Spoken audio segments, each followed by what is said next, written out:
Hello అండి. Welcome back to another mini vlog. ఈ వ్లాగ్‌లో ఏంటంటే డే ఎపిసోడ్ అయితే మనం చూద్దాము. 'బిగ్ బాస్' రివ్యూ అయితే ఇస్తున్నాం కదా! 11థ్ day of 'Bigg Boss' review అయితే ఇద్దామండి. ఇక్కడ కెప్టెన్సీ కంటెస్టెంట్స్ టాస్క్ అయితే నడుస్తుంది. సుమన్ శెట్టి గారైతే మామూలుగా బానే ఆడారు. ఇక్కడ వచ్చేసి డెమాన్ పవన్ అక్కడ ఎత్తి ఇసిరి అవతల వేయకపోతే మామూలుగా వేసినా గూడా బానే ఉన్నిండు. ఎందుకంటే నుంచి అంటే సెలబ్రిటీస్ నుంచి సుమన్ శెట్టి గారు మాత్రమే నిలబడ్డారక్కడ. అతను ఉన్నా లేకపోయినా కూడా కామనర్సే గెలిచేవాళ్ళు. ఇంకా అక్కడికి అయిపోయింది గదా!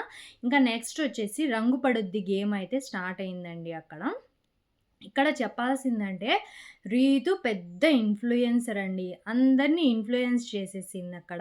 మామూలుగా 3 మెంబర్స్‌ని సెలెక్ట్ చేసుకొని 4 మెంబర్స్‌ని వద్దన్నప్పుడు డెమాన్ పవన్, మనీష్ ఇంకా భరణి గారినైతే సెలెక్ట్ చేసుకుంటారిక్కడ. వీళ్ళు ముగ్గురు కలిసి ఇమాన్యుయల్‌నైతే సెలెక్ట్ చేసుకుంటారు టెండెన్స్ నుంచి. ఇక్కడొచ్చేసి రీతు గారు ఫుల్ సపోర్ట్ వచ్చేసి డెమాన్ పవన్‌కే. కాబట్టి డెమాన్ పవన్‌ని ఏ విధంగా అయినా సరే కెప్టెన్ చేయాలని చెప్పేసి భరణి గారు మామూలుగా ఎండ్ బజర్ మోగేటప్పటికి మాత్రమే గేమ్ అయితే స్టాప్ అవుతుంది. కానీ అక్కడ ఏ రీజన్ లేకున్నప్పటికీ కూడా స్టాప్ అని చెప్పింది అని చెప్పేసి, అతను స్టాప్ కాలేదని చెప్పేసి భరణి గారినైతే ఎలిమినేట్ చేసేసారక్కడ. ఇదొచ్చేసి అన్‌ఫెయిర్ అనేసి నాకైతే అనిపిస్తుంది. లాస్ట్‌కైతే డెమాన్ పవన్ అయితే గెలిచారు. ఇదంతా చూస్తూ ఉంటే బిగ్ బాస్ ఆల్రెడీ కన్ఫర్మ్ చేసేసుకున్నాడు. ఏంటంటే ఈ వీక్ ఓనర్స్ నుంచి ఒకరిని కెప్టెన్ చేయాలి కాబట్టి కంపల్సరీగా వాళ్ళనే తీసుకున్నారు. అంటే అన్ని సీజన్‌లో కూడా ఈ రంగు పడుద్ది గేమ్ అయితే ఆల్రెడీ పెట్టున్నారు. ఈ సీజన్‌లో కూడా పెట్టారు.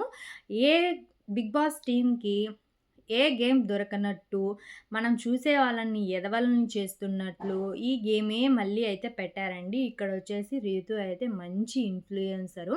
మంచిగా అందరిని ఇన్‌ఫ్లుయెన్స్ చేసేసింది. డెమాన్ పవన్‌నయితే గెలిపించేసింది.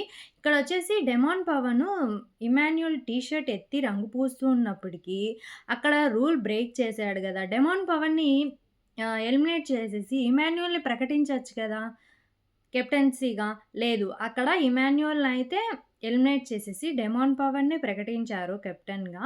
ఇది ఎంతమంది నాకైతే ఏకీభవిస్తారో కింద కామెంట్స్‌లో అయితే చెప్పండి. దీని ఫుల్ వీడియో కావాలనుకుంటే మన టీసీఏ వ్లాగ్స్‌లో అయితే ఉంటుంది. ఈ వీడియో కిందయితే లింక్ అయితే ఇస్తాను. అక్కడికి వెళ్లి చూసేయండి. ఫుల్ క్లారిటీగా ఏం జరిగింది అని చెప్పేసి నేనైతే తీశాను. అక్కడికి వెళ్లి చూసేయండి. Thanks for watching my video. ఇంకా మన ఛానల్‌ని ఎవరైనా సబ్స్క్రైబ్ చేసుకోకపోతే సబ్స్క్రైబ్ చేసుకొని వెళ్ళండి. Thank you. ఓకే అండి. బాయ్.